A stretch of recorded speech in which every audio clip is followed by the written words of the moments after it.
Hola, muy buenas tardes. Mi nombre es Vicmar Vázquez y hoy les quiero hablar sobre las variables financieras. A lo largo de los años, el hombre ha tenido la necesidad de poder llevar sus cuentas por sí mismo.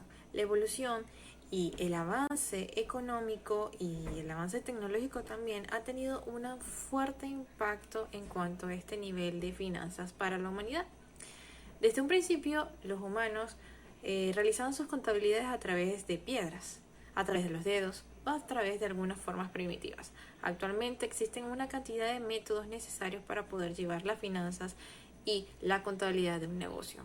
Una variable financiera consiste en aquel elemento que es capaz de ser integrado y valorado dentro de una entidad contable.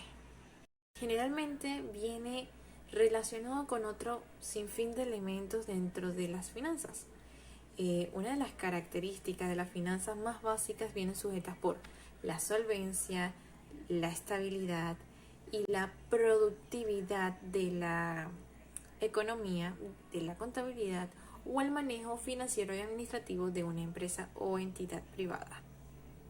Las empresas son unidades económicas constituidas por una persona jurídica bajo cualquier forma de organización o gestión empresarial, contemplada en la legislación vigente que tiene como objeto la comercialización de bienes. Esto dicho por Cameron Austin. Por lo general, las empresas pueden tener cierta cantidad y particularidad de sostener algún bien o algún servicio para poder satisfacer las necesidades de sus clientes. Es allí donde siempre suelen ver a nivel contable, a nivel administrativo, una cualidad necesaria para poder llevar a cabo estas finanzas dentro de la empresa. Una de ellas viene siendo las variables financieras, de las cuales bastan o varían según el tipo de costo, según el manejo de las depreciaciones en el sistema. También pueden estar relacionadas con las compras, con las ventas y con todos los conocimientos desarrollados dentro de las variables financieras. Es por ello que estas son de mucha importancia para el entorno y el desarrollo de una empresa en general. Una vez entendida lo que son las variables financieras, tenemos una variable sumamente importante dentro del sistema de las finanzas en lo que a ella se refiere, pues si bien tenemos lo que son las depreciaciones dentro de un ambiente empresarial, alguna entidad lucrativa, pública o privada. La depreciación expresa la pérdida de valor que tiene un activo fijo a lo largo del tiempo dentro de un negocio. Su cálculo implica tener en cuenta la cantidad de años que se espera utilizar algún equipamiento dentro de la empresa, bien sea para fines comerciales o personales. Los activos pueden sufrir una baja en el valor debido al uso o el desgaste que tienen dentro de la empresa, como un daño, un deterioro, una obsolencia, entre otros factores también pueden venir incluidos como la ruptura o la mala utilización de las herramientas o de los equipos dentro de la empresa. Este artículo se trata de los métodos de saldos decrecientes que se pueden calcular de distintas formas, bien sea el método de cálculo por línea recta, el método de cálculo por suma, el método de cálculo por depreciación, entre otros. Ahora bien, veamos el método de cálculo de la depreciación por línea recta. Por lo general, consiste en el momento en el que un producto tiene un desgaste de valor a lo largo del tiempo, pero es de manera constante y se puede calcular a través de la siguiente fórmula. En el método de línea recta se refiere a que en cada año en un periodo del uso del activo se le asigna un importe igual de depreciación, es decir, el costo depreciable de la vida útil en años es igual al gasto anual por depreciación. Esto se basa debido a que acá tenemos el método de línea recta, que consiste en la fórmula del costo menos el valor residual, que quiere decir el valor que obtenemos a través del cálculo de la resta dentro de los activos que hemos utilizado dentro de la empresa, entre la vida útil.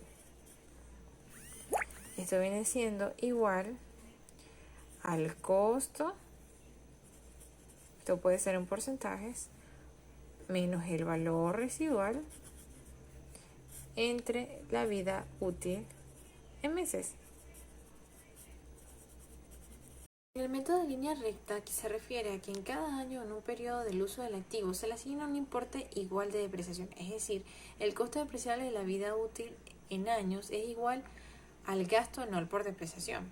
Esto se basa debido a que la idea de los activos se consume uniformemente durante el transcurso de su vida, lo cual se considera que puede existir o no alguna disminución en la calidad o en la eficacia de los bienes que a medida se hacen más viejos. Es decir, no es lo mismo que compremos un celular de uso corporativo en el año 2010 y que ese celular de uso corporativo tenga las mismas funciones de cuando fue nuevo a cuando pasaron 5 años después. A esto se refiere la vida útil que tiene algún bien, algún servicio o algún mobiliario. Igualmente se refiere a los equipos, a los bienes y a los servicios que ofrece la empresa. Mismo tenemos los métodos de suma de dígitos descendentes, el cual consiste en distribuir el costo actualizado del bien en partes fraccionadas desiguales, aplicando durante sus años de vida útil una estimación en el valor mayor de depreciación en los primeros años y menores en los últimos años. Es decir, se hace una resta dentro de las fechas que ha tenido el mobiliario dentro de la empresa. Se hace una resta dentro de las fechas para saber cuál es su nivel de depreciación.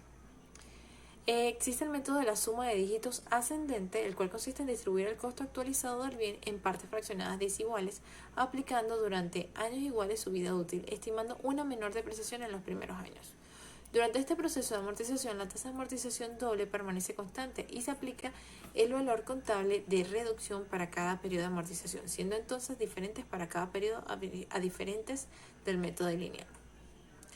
También existe el de por saldo decreciente, que es un mecanismo de depreciación acelerada, que permite reconocer un mayor desgaste del activo en sus primeros años y uno menor hacia los años finales de su vida útil.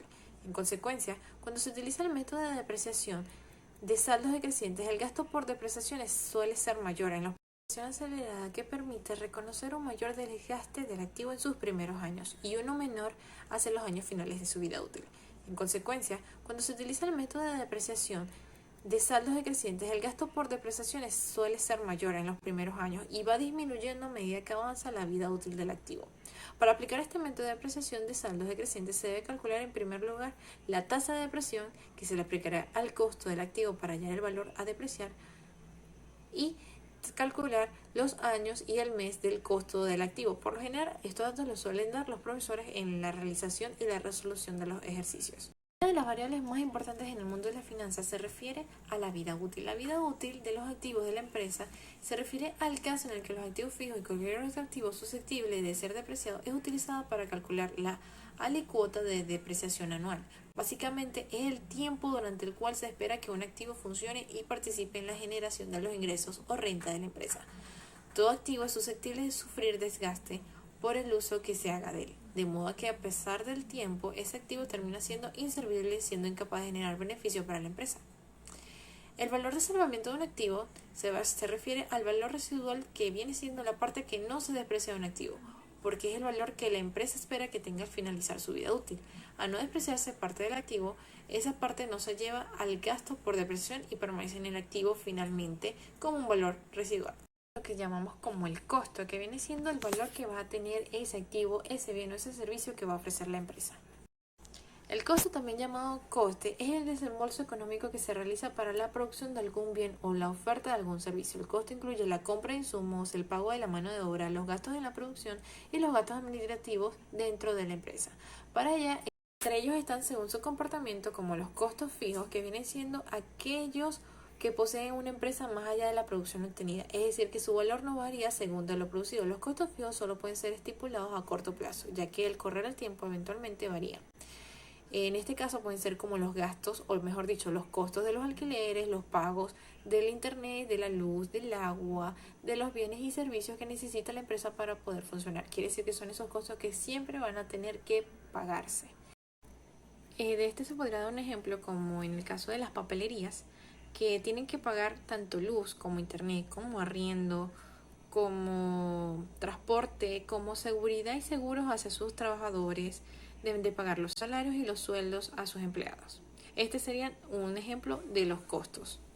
Como en el caso anterior, ahora tenemos una adversidad en cuanto a este, en el cual se refieren a los costos variables, ya que estos son aquellos costos que varían en relación a lo producido. Es decir, que si aumenta la producción, estos costos serían mayores y podrían tener mayor rentabilidad, lo cual le genera más lucración a la empresa.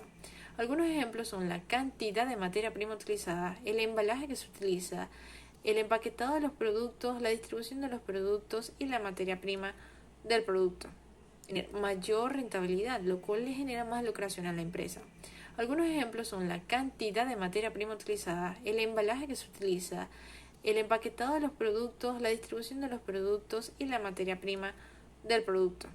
Estos son los costos variables, son aquellos costos que tienen variabilidad y que siempre van a tener que comprarse constantemente para poder hacer que el costo tenga funcionabilidad dentro de una empresa. Por lo general, un producto neto tiene que ser estandarizado por estos parámetros, por un costo fijo, por un coste variable, por su utilidad y por su ganancia, para poder al fin y al cabo darle el precio de venta al producto. O el aumento de tinta que impacta en la producción de los libros. Según la naturaleza, tenemos los costos de mano de obra, que son aquellos costos que derivan del pago de los salarios de las personas, el costo de la materia prima, que son aquellos costos en los que se incurre al adquirir la materia prima y realizar. Además, tenemos los costos financieros, los costos de distribución, más los costos tributarios, que son aquellos relacionados al pago de los impuestos, los que hacen que se financie el negocio y los que produce la distribución de los productos dentro de la empresa. Tenemos la inflación e impuestos en el estudio de factibilidad financiera en un proyecto de inversión. Pero primero tenemos que saber qué es un proyecto de inversión. Un proyecto de inversión es aquel que requiere de recursos para la ejecución y que son totalmente evaluados financieramente para saciar o para conocer su factibilidad económica, contratados con la vialidad técnica, ambiental, social y jurídica. Un proyecto de inversión viene siendo aquel que necesita de una inyección de recursos para concretarse. Por lo tanto, antes de llevarse a cabo es pertinente para saciar o para conocer su factibilidad económica, contratados con la vialidad técnica, ambiental, social y jurídica. Un proyecto de inversión viene siendo aquel que necesita de una inyección de recursos para concretarse. Por lo tanto, antes de llevarse a cabo es pertinente tanto evaluarlo, establecerle posibles escenarios para saber qué tan rentable es este proyecto de inversión. Recordando que un proyecto de inversión constituye, por lo tanto, una oportunidad para rentabilizar más aquellos proyectos que los avalan distintos tipos de empresas competitivas. Para ellas tienen que encontrarse en los inversionistas, que son las personas que generalmente tienen la opción y la participación dentro de estos proyectos de inversiones, los bancos, que son empresas que tienen un historial de rentabilidad positivo y en aumento, y existen créditos para pequeñas y grandes empresas, es decir, ellos le prestan cierta cantidad de dinero a empresas que pueden potencializar su aumento de capitales dentro de la misma para distintos tipos de proyectos. Por el caso hoy en día que nos encontramos con muchísimos emprendedores jóvenes a través de varias cantidades de proyectos de inversiones. Hoy en día los proyectos de inversión merecen tener cierta factibilidad económica para que ellos puedan funcionar. Entre ellos se pueden encontrar aquellas variables como las del interés compuesto, el estudio de las variables para la factibilidad del mercado, deben estudiar la factibilidad técnica, la factibilidad mental y la factibilidad económica financiera para saber qué tan factible es y rentable es este proyecto de inversión. Hoy en día nos encontramos con una era digital que está cada vez rentable y cada vez más factible para el ingreso de usuarios, los cuales distinguen distintos tipos de proyectos de inversión. Por ejemplo, existen inversiones que van desde lo más básico, como alguna inversión en algún producto que a largo plazo te puede dar ingresos, como proyectos digitales. Este interés compuesto trabaja en torno al método de la finanza. El interés que paga una determinada inversión puede ser calculado de diversas maneras, particularmente de la base de los cálculos de los pagos. Este se caracteriza por un intercambio que se hace en una primera inversión que a largo plazo, tales en el caso de las criptomonedas, que hoy en día ha sido un mercado bastante de provecho para la juventud, radicalizándose más que todo en el método de interés compuesto, el cual consiste en convirtiéndose en un ingreso mayor. Este tipo de proyectos se ve muy a menudo en el mercado de las criptomonedas, que hoy en día está arrasando a nivel digital con la nueva era del mercado de las criptomonedas. Por eso es muy recomendable tener este conocimiento para las demás personas y que se empapen muchísimo en el interés sobre las variables financieras que acarrean un método contable. En esta materia o en esta unidad curricular, que es estimación de costos,